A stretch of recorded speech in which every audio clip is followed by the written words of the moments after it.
Since the season of, what was that, 94? 1994, yep. Grant Hill, Jason Kidd was supposed to lead the generation of the new point guards in the league. Jason Kidd was incredible, coming in, having a remarkable season, and with the draft of him, Jim Jackson, and Jamal Mashburn, they became the 3Js. Now, the 3Js ran the league. It was a running gun offense. They started out doing real good. The 3Js is up and running. Because all Jim Jackson was a catch and shoot guy. If you give him the ball in transition, he can catch and pop from the wing. And Jamal Mashburn he was the guy that gave them structure. He was the guy you can go to if you need a big basket. He could put it on the floor, turn from any angle, well seasoned. So great expectations were put in place in Dallas. Then came, the issues. They had a game, they were on the road, and I think they were stopping somewhere near New York. And Jason Kidd, after he had got all this national attention, had gotten the attention of Toni Braxton. Her agent reached out to Jason Kidd. And Jason Kidd was like all about Toni Braxton. And Toni Braxton at that time was, a big thing since Boomerang and all this stuff. So she was a somebody. And she was like interested in Kidd, and they talked a couple of times over the phone, and they kind of vibed, and then they were going to go on a date. Now, from what I heard, they hadn't even been sleeping together yet. Like, this is just like the impetus of the relationship. Or they're going to start to get to know one another. So, none of this is even, like, solid yet. But she's on her way to the hotel because she's going to pick up Kidd, and take him out, and they're going to go to dinner. So, when she comes in there, she runs into Jimmy Jackson. And Jimmy Jackson sees Toni Braxton and starts spitting some lines like, "Oh, hey, babe. How you doing?" She goes, "Oh, hi, I'm actually here to see somebody," and she saw Jimmy and was like, "Oh, okay," and they got to talking, and the guy went and called Jason Kidd's room, and it was no answer. Like, he wasn't even there yet, or I don't know where he was. So they just sitting in the lobby talking. And she was like, "Do you want to go here and such and such and such and such?" And Jimmy's like, "Yeah." And then she was just like, "I'll call like Jason Kidd and cancel. I'll get up with him another time." And so she went out with Jimmy Jackson. They went and hung out.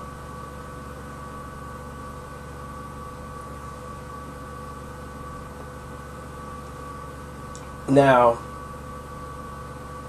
soon as word get back, when it's over, King come back or whatever, Jimmy King come back, and he finally talks to her, and she was like, "Yeah, I came to get you, but I couldn't find you. So I ended up hanging out with Jimmy and everything." And she's like, "Yeah, we just really got along, and, I'm not going to cause any, waves between anybody, but, I think I gel more, like I'm feeling him a little bit more, so, so we're going to try to start talking, so I just want to be fair with you." Oh, man, Jason Kidd found Jim Jackson, went in there, put him in a headlock. Jason Kidd, they throwing blows. They had to break it up and talking about, "You going to get suspended." They gonna take all the stuff away from you. They trying to get Jason Kidd under control. He was lit. I mean, he wasn't the Jason Kidd everybody thought he was. And everybody knew him as the nice guy. He's quiet, he's funny, he's Jason Kidd. Oh no, this is a Jason Kidd. Like, I'm finna bust your head with whatever I can find. So, they gotta go and talk to the owner, the coach, see if they can resolve the situation. But the people in the hotel saw what was happening, and you know, people knew it, and they put one and two together because the people in the hotel, they knew what was up because all this happened in front of them. So the rumors, they couldn't put a lid on it, but it was just hearsay. You know, we'll just keep it as hearsay and let's roll with that.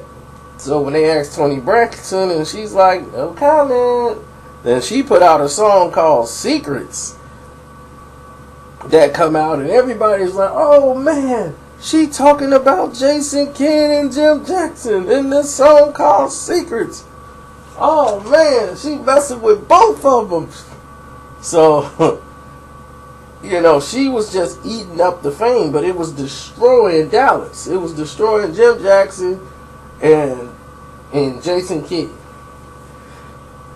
Now, they shook hands in the office and said, all right, it's over. Whatever is done is done. Let's just get back to winning games. They couldn't get back to winning games. It was zero chemistry on the floor.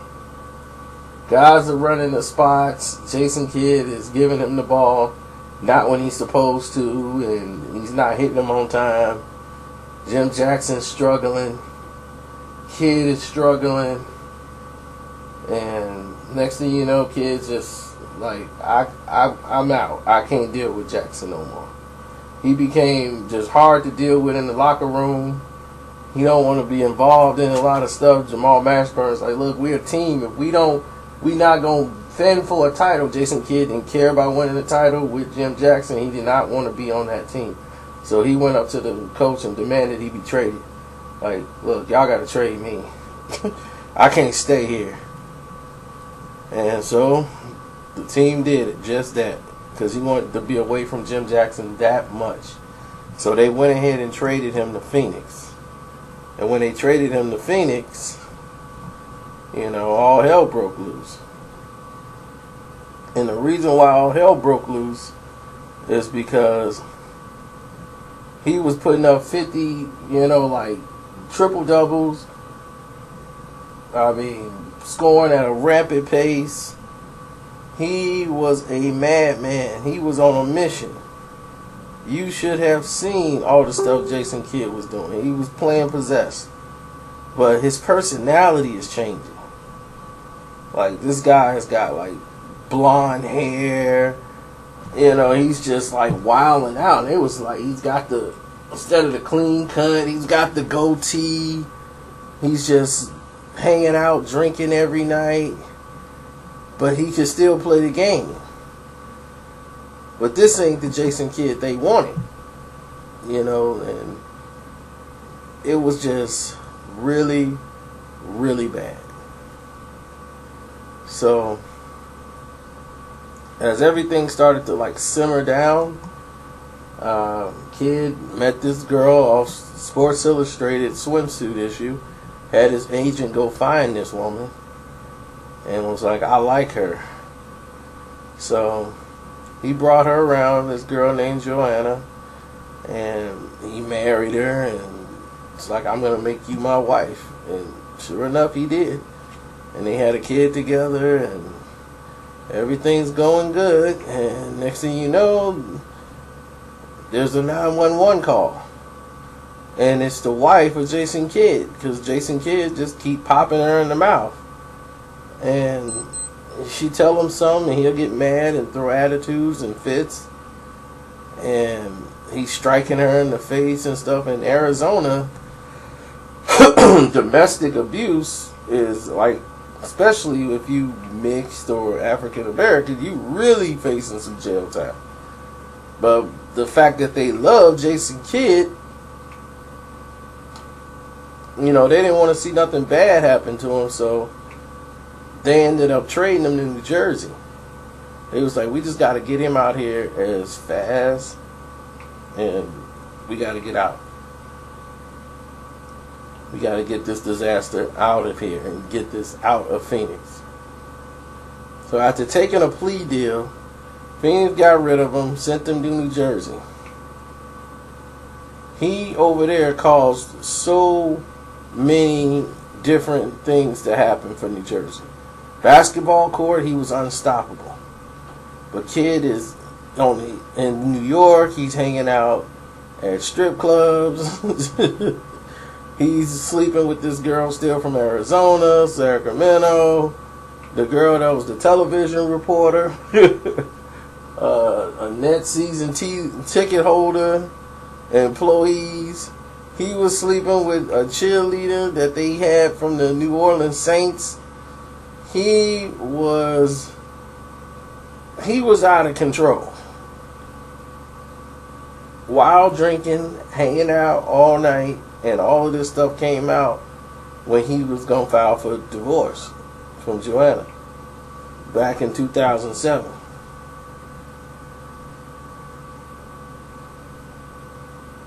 So after all of this stuff started coming out, New Jersey was like, okay, look, we got to move Jason Kidd. So they switched him over to Dallas and left him over there with the Mavericks. And they put him in Texas where he can get a whole new start. And that's when he started dating his new wife that he bought from Russell Simmons. I'm telling you, man, about this business. Y'all don't know what's going on. Russell Simmons' poser girlfriend, Jason Kidd, kind of purchased her from Russell Simmons. And, said, I want this one to be mine. So, because of the pull and the connections that Russell Simmons had, they had a price. He paid a price, and she was his. Strange, huh? So that's his new thing. He cleaned up his act. No wild chicks. Had to cut all that loose. Got him out of New Jersey. Got him out of that atmosphere. And he was on track, and he was doing good for himself. Still haunted by what happened with Jim Jackson. He never got over it. And it destroyed him because he had never been betrayed like that by anybody. Kid was always, since high school, sought after as the top prospect, the number one basketball player in the whole coast. The whole Cal, West Coast, Jason Kidd. That was it. Since high school. They said this kid's going to the NBA. Freshman year of high school. Jason Kidd has always had everything handed to him, privileged. So when he came to the NBA, from college, and same thing, at college, he ran the university. Went to the NBA, he ran the league. He could do anything he wanted. He was rookie of the year. Him and Grant Hill, they were giving them the keys. They were going to run the NBA. They wanted them to be the Magics and the Birds. And start to lead the new generation of the new faces that's going to come in the league.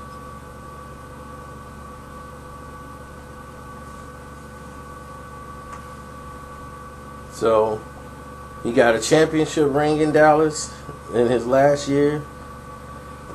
So, it can cap off his career. He's come full circle. He's a grown-up man. Then, next thing you know, he goes to the Knicks. Because he still wanted to play.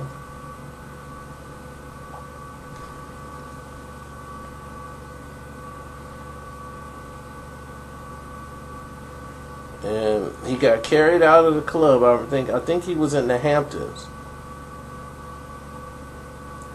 He got behind the wheel of a car and completely totaled the car.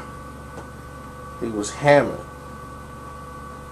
And he survived the accident, but it was his last season in New York before they said, that's it.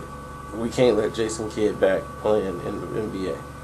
So Brooklyn put him on as a head coach, and he's the head coach of the Nets.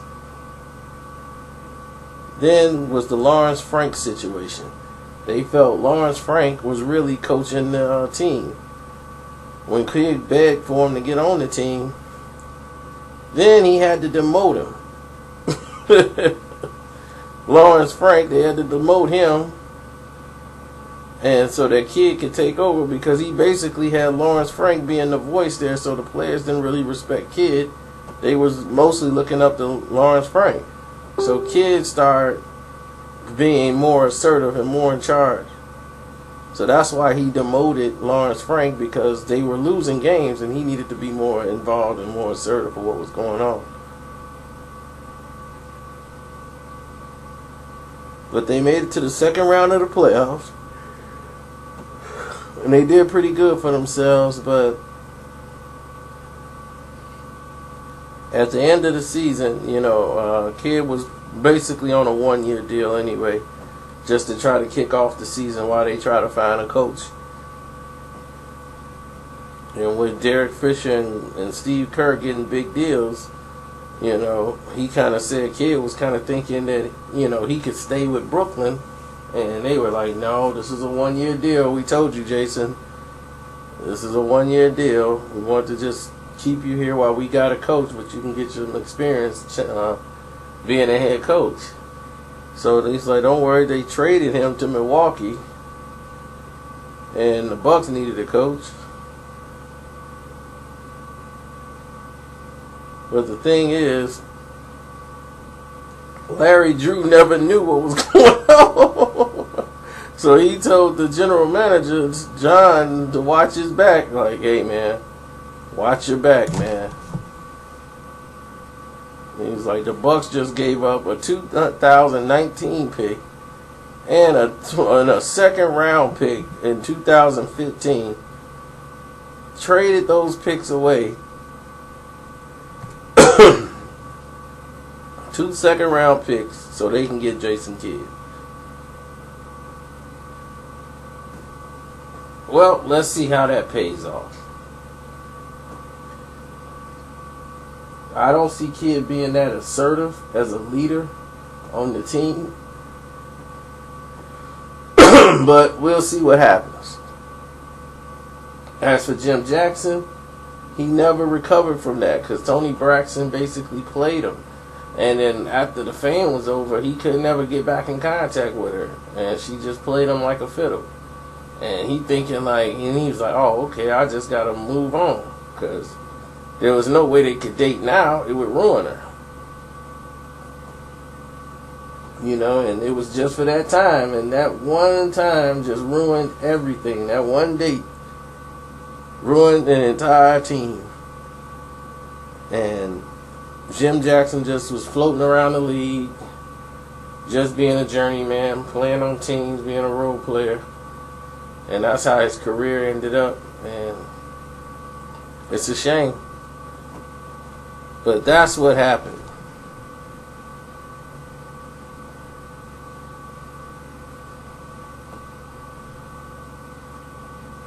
Oh yeah, Paul Pierce was going to beat the living hell out of Jason Kidd. See, that's the problem. When you have somebody who was just playing, and then they go to coaching, the players that's been in the league for 15, 16 years, and you trying to coach them, it's going to be hard. You got KG and Pierce on the team. I knew that wasn't finna work. And Jason Kidd's finna tell them what to do? First of all, you might get slapped. Second of all, you might get slapped. So choose your words carefully when you taking this approach. And once that started, I knew he wasn't gonna stay in Brooklyn. Knew it. After that 1 year was up, they weren't finna take him back, and he wanted more money. And they was like, "Oh, we was thinking Like, if you offer for less money, we might keep you. But it was just a 1-year deal. So they can, give him some experience for what he did to the Nets, taking the Nets to the NBA Finals back-to-back years. Nobody could second take that play away from Jason Kidd. That was a bad boy. Especially when he started learning and practicing on how to shoot. Jason Kidd, when he was in Arizona, he went to a shot doctor, where they started working on his shot because they was ISOing and like leaving him space to shoot. To say, you either gonna win it or lose it. We gonna let you shoot. It's what the Boston Celtics did to Magic Johnson. And they started calling him Tragic Magic. And Magic went the whole summer and learned how to shoot a basketball. And that was in 1987. After they lost the title in 86, he came back for that 86-87 season. When they won the championship, this time he was ready. Because he's been practicing how to shoot. So now you want to give Magic that shot. He was hitting. And see, that's what great players do. But I'm out.